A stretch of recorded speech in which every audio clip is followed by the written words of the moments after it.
As Arlington aims to hire a permanent police chief in the near future, Acting Chief Juliann Flaherty updates the Select Board on community policing efforts currently underway. This as some residents demand more action on the controversial and divisive case of Lieutenant Richard Pedrini. A renovated waterfront at the Boys and Girls Club dedicated to one of Arlington's favorite sons, the late Kevin Greeley, who publicly supported the club for years, is forever remembered for his lasting generosity. The Arlington International Film Festival is just weeks away, and we have a sneak peek at some of the coming attractions for this year's event at the Capitol Theater. And we celebrate 100 years of NFL football in an exclusive interview with a former general manager of the New England Patriots, Upton Bell. His father is credited with saving the National Football League from certain destruction, but Upton says it was actually his mother who saved pro football. It is a fascinating story that proves fact is indeed much better than fiction. From McLennan Park to Spy Pond, from Poets Corner to the Mystic River, we have Arlington covered. We're your neighbors, a friend you can turn to. This is ACMi News. A water main break this week disrupts the morning commute at Brattle and Summer Streets. Hello, I'm Tyler Valancourt. And I'm Eleni Kaminas. Maybe you saw it. Department of Public Works crews were on site to repair the ruptured pipe. Water was shut off in the area and traffic was briefly diverted until crews could get to the troubled spot. A police detail stood by to make sure traffic was running smoothly and to keep residents away from the area until crews could fix the old pipe. Town leaders say repairs were completed by the early afternoon hours and the water turned back on. Acting Police Chief Juliann Flaherty went before the Select Board last week to update citizens on the continuing community policing campaign to gain public trust. This comes as the town expects to hire a permanent police chief by next month. Flaherty has been the town's acting police chief since January, and Select Board Chair Diane Mahan says Flaherty's done an outstanding job and is more than qualified for the role of top cop. Flaherty updated the board on recent police training exercises and community outreach efforts in recent weeks, one of which is reaching out to the LGBTQIA+ community. We also had the opportunity to work with the Rainbow Commission over the summer and bring in the Maybright Institute, who came in and trained 57 of our police officers in a class called Working with the LGBTQ+ Community and People. The training was great. It was interactive. It was focused on building trust and partnerships with the community, and based on the training, we're reviewing our policies and possibly updating them. So we'll be sharing that with the Rainbow Commission going forward. Meantime, more fallout in the case of Arlington police officer Lieutenant Richard Pedrini. In the Citizens Open Forum part of the Select Board meeting, some Arlington residents were questioning the town's decision to pursue restorative justice on Pedrini. You'll recall the police lieutenant made some disturbing comments that were published in a statewide periodical last year. Pedrini was then suspended with pay and went through the restorative justice process. He was reinstated last April, and some residents are not pleased with how town leaders handled the matter. I want to contrast all the police outreach that Acting Chief Flaherty brought here today with the entire lack of focus that's been placed on the community harmed by Lieutenant Pedrini's words. We're doing all this great outreach, which is wonderful for the community, and I'd like to see those relationships blossom. But meanwhile, there are a lot of people in this community that were harmed by those words, and there has not been direct outreach in that regard. The lack of the leadership has led to a vacuum, and as we all know, vacuums don't stay empty. It's been filled with angry voices on both sides, frustrated voices, disappointed people, confused. It's just noise. And we're there and we are stuck there because you have not laid a path for us to come out of this void. And I'm asking you to unify us. I really would like to understand what were the decisions around restorative justice? Why was this path followed versus others? Just as a citizen, I'd like to understand this perspective. So I'm hoping that you're able to share that in a transparent and open way. Town manager Adam Chapdelaine says he generally disagrees with what some residents say about his decision to pursue restorative justice on Pedrini. He adds he's willing to take the time to talk to anyone about what he admits is a very difficult time for Arlington. The Arlington Boys and Girls Club is dedicating its beautiful waterfront to the late Kevin Greeley, a longtime supporter of the club. The club's boating waterfront, including the dock and picnic tables behind the facility, was dedicated last month. Kevin Greeley was a longtime select board member and, according to his loved ones, was a strong advocate of the Boys and Girls Club in his governing capacity. At one time, Greeley lived across the pond from the club, and loved ones say he always felt a strong connection to its good work in the Arlington community. Now youngsters can take out kayaks, sailboats, rowboats, and paddleboards from the dock. You may recall Kevin Greeley passed away last November and was one of Arlington's biggest cheerleaders for the Boys and Girls Club here in Arlington. Last week on ACMi News, we introduced you to a New England legend in the arena of sports. We spoke with the former general manager of the New England Patriots, Upton Bell. Before there was a Schaefer, Sullivan, or Gillette Stadium, the Pats played some of their home games here at Harvard Stadium in the early days. And it served as a perfect backdrop to talk to Upton about a sport that has now reached near religious proportions. Harvard Stadium was built in 1903, seats just over 30,000 people, and according to Upton, is still the most outstanding stadium in the country. That's because its perfect U-shape and its close proximity to the field allows for an incredible view of the game, no matter where a fan is sitting in its hallowed stands.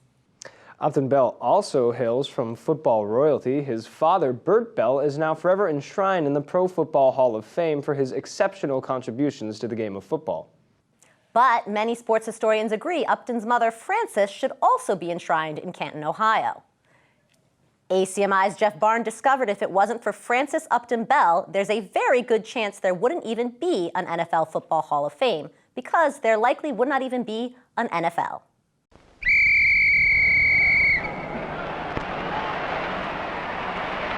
Nearly 100 years ago, professional football was a chaotic freak show. The sport was born out of the hardscrabble factory yards and streets of America and played by strapping young men from late summer cornfields, colleges, and smog-choked inner cities. It stood absolutely no chance against baseball, America's beloved pastime. Is in 1903, this was built as the first concrete stadium in America.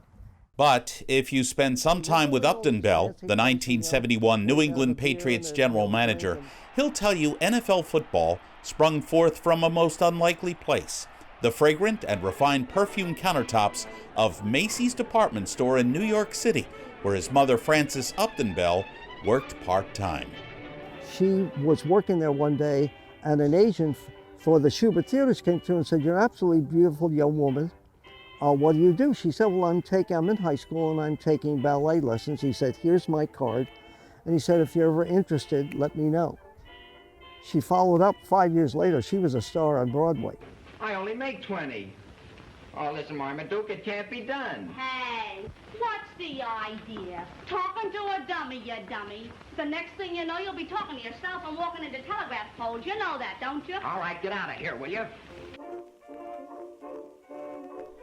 Frances Bell would become one of Broadway's leading performers, starring with the likes of Eddie Cantor, Fanny Brice, and Bob Hope.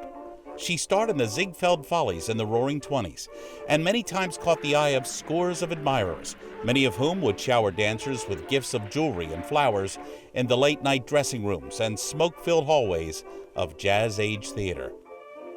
One persistent suitor was de Benneville Bert Bell, a man who would help make the NFL the premier multi-billion-dollar juggernaut it has become.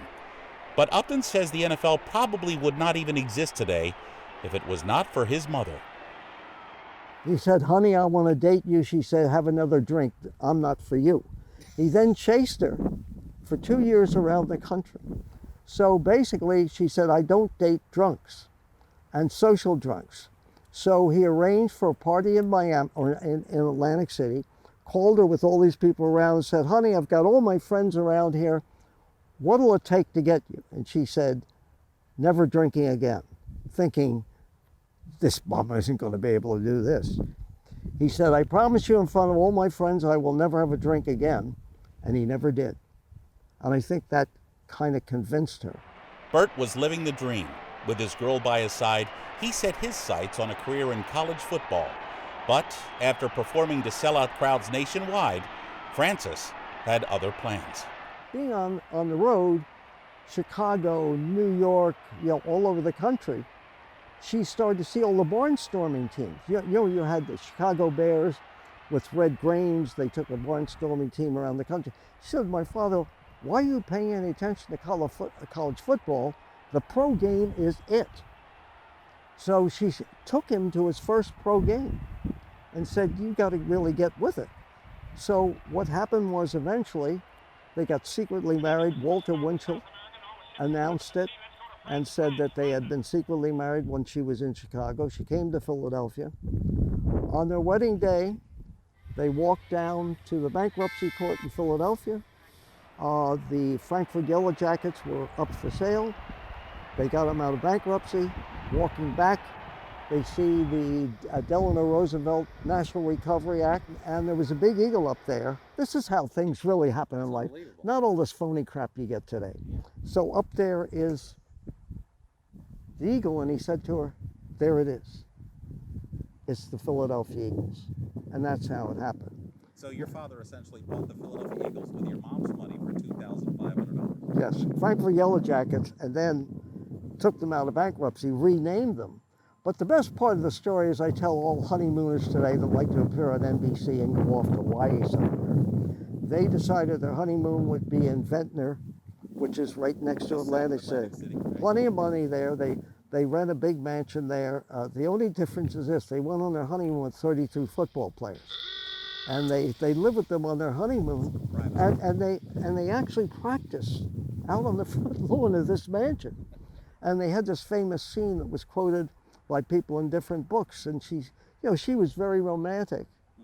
And she said, Bert, I love the sun, the stars, this is the great night. And he turns to her, waiting for him to say, oh, I love you, darling. He said, Francis, if I only had a punter. And she looked at him and said, this is what I'm getting into? Yeah. So that's how the Eagles were formed. Bert would eventually rise from team owner of the Philadelphia Eagles and the Pittsburgh Steelers to become among the NFL's most influential commissioners. For 60 or 70,000 people to do this for the Green Bay Packers and the city of Green Bay, it certainly should set an example. Many football purists and current lords of the game agree. Commissioner Upton Bell's modernistic approach for this sport so long ago literally saved the game from self-destructing. Are you spurning me for another dame, are ya? But there was also a woman who saved Bert from himself. Buffalo fans aren't happy. Inches to go, second down. Songen on a sneak, and he scores, making it 13 for the Patriots. And what has now become a $10 billion a year Sunday afternoon cultural event can, in part, trace its humble roots nearly 100 years ago to a miracle on 34th Street. For ACMi News, I'm Jeff Barnes.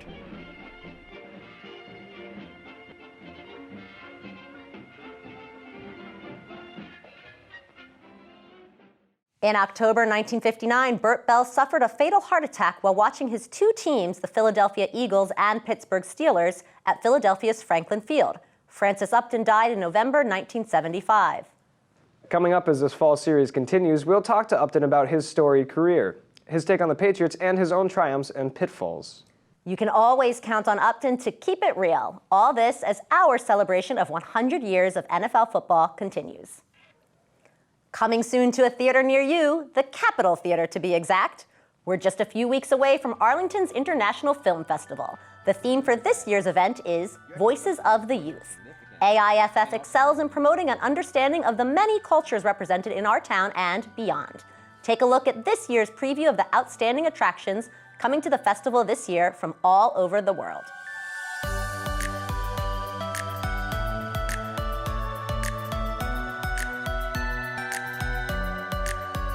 You wouldn't have a roof over your damn head! So manipulative!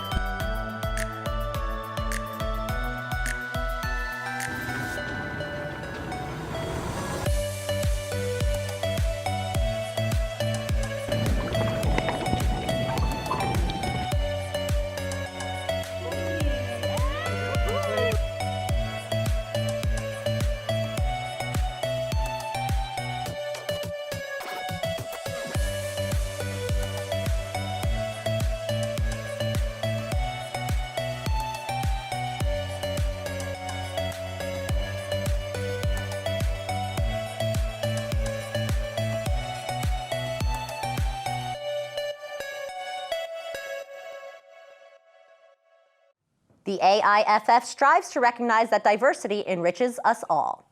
The 9th annual Arlington International Film Festival takes place November 7th through the 10th at the Capitol Theater. Bring your popcorn. A former basketball star turns the spotlight on students and substance abuse. Massachusetts native Chris Herren's rise to NBA fame, including a stint with the Celtics, came crashing down literally due to drugs.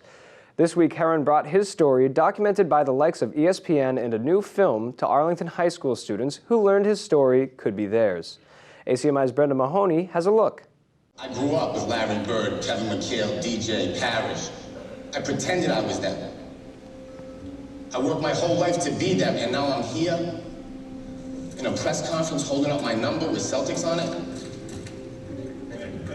And all I'm thinking about is, dog, I gotta get in touch with this dude because I'm dope sick. The story of former Boston Celtics player Chris Herren's rise to stardom and fall due to substance abuse may be a familiar one.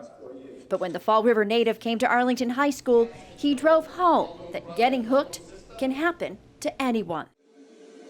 That's the scariest thing about drugs and alcohol, addiction and alcoholism. Nobody knows who's gonna suffer from it. See, my mother, I don't know about yours, but see, my mother truly believed her son, the All-American, would never spend her money on drugs. Herren spoke of his father's alcoholism, having his own first drink at 13, and the prescription drug abuse that eventually led to heroin and an overdose. 3 miles away from where I shot that heroin, I was found crashed in my vehicle. When I looked at the police officer and he put cuffs on me, he said, "Homeboy, you've been dead for 30 seconds. The father of 3 has been sober for 11 years now. Kids say to me, but do you ever feel like doing drugs again? Do you have days when you want to get high again? And the simple answer to that, only when I don't want to be me. When I just want to shut the noise off and forget quickly. There's a bunch of people that can walk in this gym and tell their story. But this is no longer my story. It's your story. This assembly is about the choices you're making. It's about the sacrifice. It's about your family. It's about what's really important in your life. Some students so moved by former NBA basketball star Chris Herren's message at the high school here on substance abuse that they needed to leave the assembly. But there are plenty of resources here for them through the high school. Coaches, school resource officer, the Arlington Youth Health and Safety Coalition, and they all say the most important thing for students to do is reach out. Taking a look at family use, siblings use, and seeing how you can help people before it gets too out of hand is really important as well. The longer a young person delays their first experimentation with alcohol, marijuana, or drugs, or even nicotine, the less likely they are to develop an addiction. Addressing social pressure, self-harm, not feeling comfortable in one's own skin, all things that students may be experiencing, but not talking about. That's the focus of Herren's program, hoping that by sharing how his earlier choices led to a near end, that these kids will never get started on that path. This assembly doesn't end when the principal dismisses you. This assembly begins. But that beginning, it's up to you. Brenda Mahoney, ACMi News. Many thanks to Arlington High School and Chris Herren for letting us film. Coming up as ACMi News continues, have you heard the latest buzz at the Robbins Library? These guys and 2 very important girls here are as busy as, well, you know, we'll tell you what these bees are doing to prepare for the winter. And get ready for Mother Nature to start painting her canvas with among her greatest and most colorful masterpieces right here in Arlington. That and more when we come back. If you see news happening in your area and you have a smartphone, you can see it, shoot it, send it. Make sure to hold your phone horizontally and send us your video. Or share your video with us on Facebook, Instagram, and Twitter. Just look for ACMi News.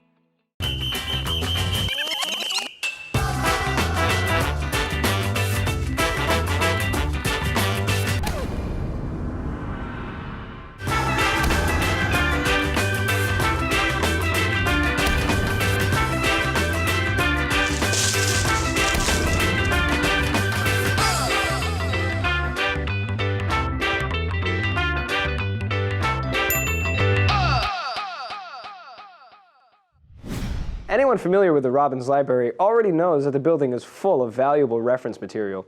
But if you go to the 3rd floor, you'll see a lot of busy bees up there. That's because, well, look. This is Arlington's Honey Central. You'll find 2 busy honeybee colonies working side by side to pollinate trees, flowers, and shrubs within a 3-mile radius of the library. These bees have been at it all summer long, and they're making the most delectable honey. The Friends of Robin support this organic project by maintaining the worker bees, drones, and the 2 queens. Beekeepers recently did a full check on both colonies. They looked at all the stages of brood, including eggs, which of course creates another generation of these fascinating creatures. This time of year, worker bees labor long hours, collecting enough nectar to feed and maintain the colony throughout the winter. You can see some bearding behavior, that crowd of bees where they collect around or below the entrance to the hive. This actually helps to maintain the proper temperature in the beehive. In the next few weeks, these busy bees will hunker down and stay in the hive over the winter months. 'Tis the season for leaf peeping, or at least we're in the beginning stages. Right now, the trees are mostly green, but you can see the beginning flecks of orange and red marks making its way into the fall of 2019. Our fall foliage usually blazes forth from late September through October, but if we're lucky, maybe we'll see the brilliant colors well into the month of November. We never take this marvelous time of year for granted, and we always seem to compare the colors to previous years. Nothing like looking at nature's artwork while strolling through the many beautiful spots throughout Arlington. The beautiful scenery, like previous years, lasts for a limited time only, so take some time for yourself and enjoy this colorful spectacular in the next few weeks. Now that the school year is underway, there are many activities taking place at Arlington High School. And among the many events, sports. We have all your Arlington sports action. Let's turn it over to Nick Antonakis in Studio B.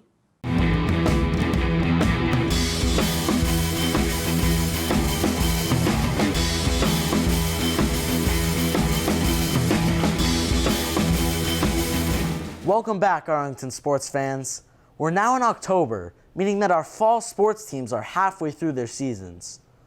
Last Friday, boys soccer created a lot of chances against Belmont, but a last-minute goal from the Marauders against the run of play handed Arlington a 1-0 loss. We have under 5 minutes remaining. Apparently it's a league rule. Beautiful ball in. To the ref. Oh! Oh! It goes in! Football lost to Woburn at home 36-12, but they'll be back at home on the 18th against Belmont. Takes the snap. Oh. Looking for a throw. He's scrambling in the box. And a touchdown for the Woburn Tanners. On Monday, October 1st, girls soccer defeated Notre Dame Academy 2-1, scoring the winning goal with less than 10 minutes to go. Coming up in next week's matchups, on Tuesday, boys soccer is at home versus Reading at 5, and girls soccer is away versus Reading. On Friday, boys soccer is away at Wilmington, and also girls soccer is home versus Wilmington at 4. And finally, football is away at Lexington. This has been the ACMi Sports Update. I'm Nick Antonakis. Back to you at Studio A. Thanks as always, Nick. And of course, stay with us for all your latest news and sports updates. That'll do it for us here in Studio A. I'm Tyler Valancourt. And I'm Eleni Kaminas. Thanks so much for joining us. We'll see you next week. You can always check out our latest segments and newscasts on the web at acmi.tv/news. And don't forget to like us on Facebook and follow us on Twitter and Instagram at ACMi News. Make sure to subscribe to our YouTube channel as well. You'll find us at youtube.com/ACMi News. If you have any news tips for us or wish to become a citizen journalist, we'd love to hear from you. Email us at news@acmi.tv or stop by ACMi Studio A at 85 Park Avenue.